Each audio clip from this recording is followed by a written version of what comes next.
नमस्कार दोस्तों। तो आप सभी का हाफ ईयरली एग्ज़ाम समाप्त हो गया है मेरे भाई।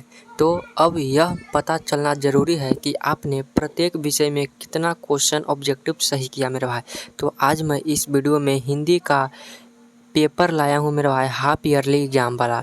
तो आप देखिए कि आपने कितना क्वेश्चन सही किया इस हाफ ईयरली एग्ज़ाम में। तो चलिए वीडियो की शुरुआत करते हैं। मेरे भाई प्योर ओरिजिनल पेपर है, इसलिए आप क्वेश्चन पेपर और प्लस में पेन साथ में लेकर बैठिए मेरे दोस्त, क्योंकि अगर आपको जो प्रश्न नहीं आता है उसे लिख कर याद कर लेना। क्योंकि यह नहीं कि यह सिर्फ हाफ ईयरली एग्ज़ाम में पूछेगा, बल्कि यह आपके फाइनल बोर्ड एग्ज़ाम में भी यहीं से प्रश्न आएंगे, ठीक ना। तो वीडियो को एंड तक देखना। चैनल पर नए हो तो उसे सब्सक्राइब कर लो मेरे दोस्त। अब वीडियो अच्छा लगे तो लाइक कर देना, ठीक है। पहला क्वेश्चन है, देखो इसमें कुल कितने क्वेश्चन पूछे गए थे हाफ ईयरली एग्जाम में? 80 क्वेश्चन। और बनाना कितने थे मेरे भाई? तो 50 क्वेश्चन। तो ऐसा नहीं है कि फाइनल बोर्ड एग्जाम में भी 80 को रहेगा, नहीं। फाइनल बोर्ड एग्जाम में पिछले साल की तरह भी 100 क्वेश्चन रहेगा और 50 ही बनाना रहेगा, ठीक ना।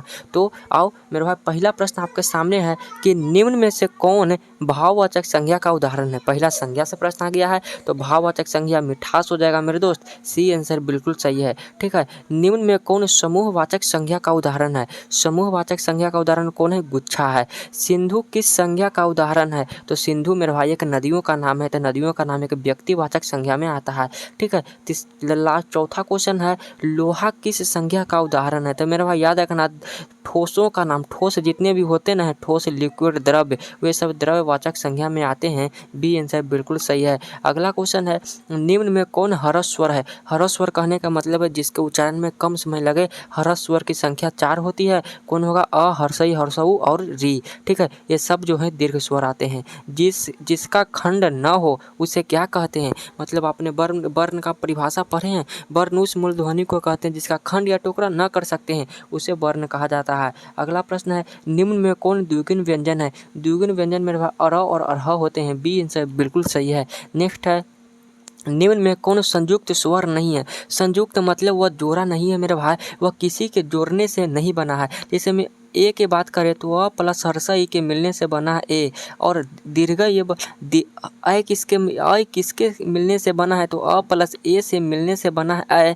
और वो मेरे भाई अ प्लस हर्षा उ के मिलने से बना है। लेकिन मेरे भाई हर्षा ई किसी भी वर्णों के जोड़ने से नहीं बना है, इसलिए यह स्वतंत्र है और यह संयुक्त स्वर नहीं है, ठीक है। कहता है कि निम्न में कौन कंठ तालव्य ध्वनि है? मतलब जिसका उच्चारण कंठ प्लस तालु से हो। तो मेरे भाई ए प्लस ए का उच्चारण स्थान कंठ और तालु से होता है। डी आंसर बिल्कुल सही है। नेक्स्ट है, निम्न में कौन कंठोष्ठ ध्वनि है? मतलब जिसका उच्चारण कंठ प्लस ओष्ठ से होता है उसे कंठोष्ठ ध्वनि कहते हैं, और वह ओ और औ होते हैं। तो ऑप्शन में बी ओ होगा, ठीक है। कहता है ज का उच्चारण स्थान, ज उच्चारण स्थान से हर साल 5 नंबर बोर्ड एग्जाम में आएंगे, चाहे वह मंथली एग्जाम हो, हाफ ईयरली एग्जाम हो या फाइनल एग्जाम हो। इसलिए उच्चारण स्थान बिल्कुल आसानी से याद करना है आपको होगा। ज का उच्चारण स्थान तालु होता है। ब का उच्चारण स्थान ओष्ठ होगा मेरे भाई, प फ ब भ म, ठीक है। नेक्स्ट है कि निम्न में कौन अंतःस्थ व्यंजन का उदाहरण नहीं है? तो कौन नहीं है मेरे भाई? तो ये अंतःस्थ व्यंजन 4 होते हैं, य, र, ल और व। तो इसमें ये र होगा। यहाँ पे देखो अंतःस्थ व्यंजन का उच्चारण य भी होगा, ल भी होगा, लेकिन फ मेरे भाई अंतःस्थ व्यंजन नहीं है। नेक्स्ट है, स्पर्श व्यंजनों की संख्या है। स्पर्श व्यंजन की संख्या 25 होती है। उसमें व्यंजन की संख्या कितनी होती है? तो 4। उसमें व्यंजन कितने होते हैं मेरे दोस्त? 4 होते हैं। अनुनासिक वर्णों की संख्या कितनी होती है? तो अनुनासिक वर्ण 5 होते हैं। बी आंसर बिल्कुल सही है। अगला प्रश्न है, निम्न में कौन संपृक्त ध्वनि का उदाहरण है? तो दिक्कत मेरे भाई। डी आंसर बिल्कुल सही है। वर्णों के आधार पर संधि कितने भेद हैं? तो संधि के 2 भेद होते हैं, स्वर संधि और व्यंजन संधि। गिरीश शब्द का संधि, गिरीश का संधि विच्छेद होगा, तो गिरी प्लस इस। बी आंसर सही है। अति प्लस आवश्यक पदों में संधि है, तो मेरे भाई अति प्लस आवश्यक में अत्यावश्यक हो जाएगा। ये आंसर इसका बिल्कुल सही हो जाएगा, ठीक है। कहता है निम्न में कौन व्यंजन संधि का उदाहरण है? व्यंजन संधि का उदाहरण मेरे भाई महाप्लस ऋषि हो जाएगा। निम्न में कौन विसर्ग संधि है? तो यशोधरा। यशोधरा जो है वह विसर्ग संधि का उदाहरण है। ये आंसर सही है। नेक्स्ट है कि निम्न में कौन शुद्ध शब्द है? तो मेरे भाई परीक्षण जो है वह शुद्ध शब्द है। निम्न में कौन अशुद्ध शब्द है? तो पर्याप्त जो है वह शुद्ध है, ब्रिज भाषा अशुद्ध है। ब्रिज भाषा इस तरह से लिखा जाता है, ब्रिज भाषा इस तरह से लिखा जाता है, इसलिए गलत है। अगला है, नेक्स्ट क्वेश्चन, निम्न में कौन शुद्ध वाक्य है? शब्द नहीं वाक्य है। तो मेरे भाई मैं आपके दर्शन करने आया हूँ। बी आंसर इसका सही है। ओखली में सिर दिया तो मसूलों से क्या डर। इसका क्वेश्चन का आंसर आप बताना। ठीक है, 26 नंबर क्वेश्चन का। अगला क्वेश्चन पढ़ो। सिर पीटना मुहावरे का अर्थ है। सिर पीटना मुहावरे का अर्थ है शोक मनाना या शोक करना। अगला क्वेश्चन है जहाँ तक सध सके, जहाँ तक सध सके उसे क्या कहेंगे, तो यथासाध्य। यथासाध्य चोर का विलोम होगा, अगर कोई चोर है तो उसका विलोम साधु हो जाएगा। क्या हो जाएगा, साधु। नेक्स्ट है उत्तम का विलोम। क्या कहता है, उत्तम शब्द का विलोम क्या होगा, अधम। उत्तम का अधम हो जाएगा मेरा भाई। ध्वंस का विलोम शब्द है, ध्वंस का विलोम शब्द विनाश है। क्या, विनाश। अगला प्रश्न है निम्न में कौन देवता का पर्यायवाची शब्द नहीं है।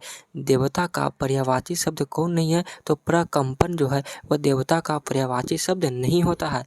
पंडित का पर्यायवाची शब्द, क्या पंडित का पर्यायवाची शब्द क्या है मेरा भाई, तो इसका सही आंसर मनीषी। क्या होगा, मनीषी। ये आंसर बिल्कुल सही है। तो मेरे दोस्त वीडियो अच्छा लग रहा होगा तो जरूर लाइक कर देना, चैनल पे नहीं हो तो सब्सक्राइब कर लेना। ठीक है। रात्रि का पर्यायवाची शब्द है, रात्रि का पर्यायवाची शब्द क्या होता है, तो रजनी।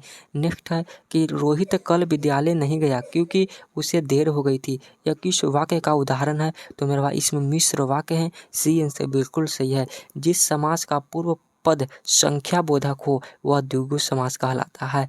मुंह तोड़ किस तत्पुरुष का समाध है, तो मुंह को तोड़ने वाला, मुंह से तोड़, मुंह तोड़ कर्म प्रधान है, कर्म तत्पुरुष है। महापुरुष किस समास का उदाहरण है, महा है जो पुरुष यानी कर्मधारय है। ठीक है। गौरी शंकर किस समास का उदाहरण है, तो मेरे भाई अव्ययीभाव। गौरी शंकर अव्ययीभाव समास का उदाहरण है। कहता है कि मास का विशेषण है, मास का विशेषण क्या होगा, तो मासिक हो जाएगा। नेक्स्ट है विलास का विशेषण, विलास शब्द का विशेषण होगा बिलासु। क्या, बिलासु। अगला प्रश्न, सॉरी बिलासी हो जाएगा मेरे भाई। राह का विशेषण, राह का विशेषण क्या होगा, राह शब्द का विशेषण, राह शब्द का विशेषण क्या होगा, बताओ क्या होगा इसका, आपको क्या लगता है, तो राह का रहीला होना चाहिए मेरे हिसाब से। सॉरी राही होगा, राही, राह का राही। डिबिया किस शब्द का उदाहरण है, तो डिबिया हमारे मेरे भाई देशज शब्द का उदाहरण है। आफत किस शब्द का उदाहरण है, आफत जो है, आफत जो है मेरे भाई तद्भव है। ठीक है। बच्चा किस शब्द का उदाहरण है, तो बच्चा जो होता है मेरे दोस्त वह एक प्रकार का, क्या इसका आपको क्या लगता है, तो बच्चा जो है तद्भव है। ठीक है। अगला क्वेश्चन पढ़ो। कहता है 46 नंबर चंचू किस शब्द का उदाहरण है, तो तत्सम। मैंने आम खाया किस काल का उदाहरण है, खाया तो भूतकाल है। राहुल पत्र लिखता है किस क्रिया का उदाहरण है, तो मेरे भाई अकर्मक क्रिया का उदाहरण है। और राधिका बहुत सुंदर है, इसमें बहुत किस का उदाहरण है, तो प्रविशेषण का। सुंदर तो है लेकिन बहुत है तो प्रविशेषण हो जाएगा। विशेषण की विशेषता बता दिया। मेले में बहुत लोग आए हैं, इसमें बहुत लोग क्या, अनिश्चित संख्यावाचक है, अनिश्चित संख्यावाचक। अगला प्रश्न है जो सो किस सर्वनाम में प्रयुक्त होता है, तो जो सो संबंधवाचक सर्वनाम में प्रयुक्त होता है। यह मेरी कलम है तो वह निश्चयवाचक सर्वनाम होगा, निश्चयवाचक। मोहन आदित्य को रुपये देता है, इसमें कौन कारक है, तो आदित्य को, तेरे कर्म कारक को। ठीक है। कहता है प्रयास कहेंगे प्रत्युष प्यास से तड़प रहा है, तो प्रधान कारक होगा। पहिया का बहुवचन क्या होगा, तो पहिए हो जाएगा। थोड़ा फास्ट है। निम्न में कौन पुल्लिंग है, तो केस मेरे भाई पुल्लिंग है। अगला क्वेश्चन है कि निम्न में कौन स्त्रीलिंग है, तो स्त्रीलिंग क्या होगा, आटा हो जाएगा। माँ शीर्षक कहानी में कुसुम कौन है, तो माँ शीर्षक कहानी में कुसुम मंगू के गाँव की एक पागल लड़की है। ठीक है। अगला प्रश्न है ढहते विश्वास शीर्षक कहानी के लेखक कौन है, तो ढहते विश्वास के साथ कोरी होता जी।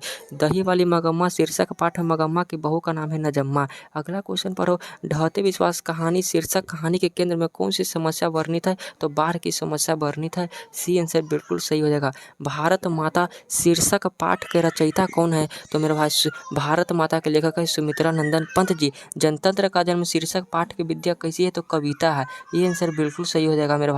बुक से बिल्कुल हल्का हल्का प्रश्न है इसलिए आपको थोड़ा फास्ट है। जीत जीत मैं निरखत हूँ शीर्षक पाठ की विद्या है, तो साक्षात्कार है। श्रम विभाजन और जाति प्रथा के लेखक कौन है, तो मेरे भाई भीमराव अंबेडकर जी। परंपरा का मूल्यांकन शीर्षक पाठ की विद्या है, तो निबंध है। अगला प्रश्न है एक वृक्ष की हत्या शीर्षक पाठ की विद्या क्या है, तो वह कविता है। अगला क्वेश्चन है बहादुर शीर्षक कहानी के रचनाकार कौन है, तो अमरकांत जी। यदि कुंवर नारायण के दरवाजे पर तनोत कौन नहीं मिला, तो चौकीदार वृक्ष। कहता है हिरोशिमा शीर्षक पाठ के में मानव क्या हो गए, तो भाप बन गया। ये जनतंत्र का जन्म शीर्षक पाठ में मिट्टी किसका ताज पहन इठलाती है, तो सोने का ताज पहन इठलाती है। कवि सुमित्रा नंदन पन्त ने अपने ही घर में किसकी प्रवासनी कहते हैं? तो भारत माता की। बद्री नारायण चौधरी प्रेमचंद अपना आदर्श किसे मानते हैं? तो भारतेंदु हरिश्चंद्र को। सी आंसर बिल्कुल सही है। अगला क्वेश्चन है, हिरोशिमा शीर्षक पाठ कहाँ से लिया गया था? कितनी नावों में, कितनी बार से? गुरु ग्रंथ साहिबा किसका संग्रह है? तो मेरा भाई गुरु अर्जुन देव का। गुरु ग्रंथ साहिबा गुरु अर्जुन देव का संग्रह है। कवि रस खान किसके परम भक्त थे? तो कृष्ण के थे। इस मुसलमान हरजन पे कोटिन बारियो हिंदी किसके रचना है? तो रस खान जी का है। अगला सुजान कौन थी? तो सुजान मेरे भाई एक नर्तकी थी। बिरजू महाराज अपना सबसे बड़ा जज किसे मानते थे? तो अपने माता जी को। लास्ट क्वेश्चन 80 है। टॉलस्टॉय कौन थे? तो टॉलस्टॉय एक रूसी लेखक थे। तो मेरे भाई मैंने 80 क्वेश्चन करा दिए। 80 क्वेश्चन जो कि आपके हाफ ईयरली एग्जाम में आया था। तो आपने कितना सही किया कमेंट में बता देना। वीडियो अच्छा लगा लाइक कर दो, चैनल पर नहीं हो सब्सक्राइब कर देना।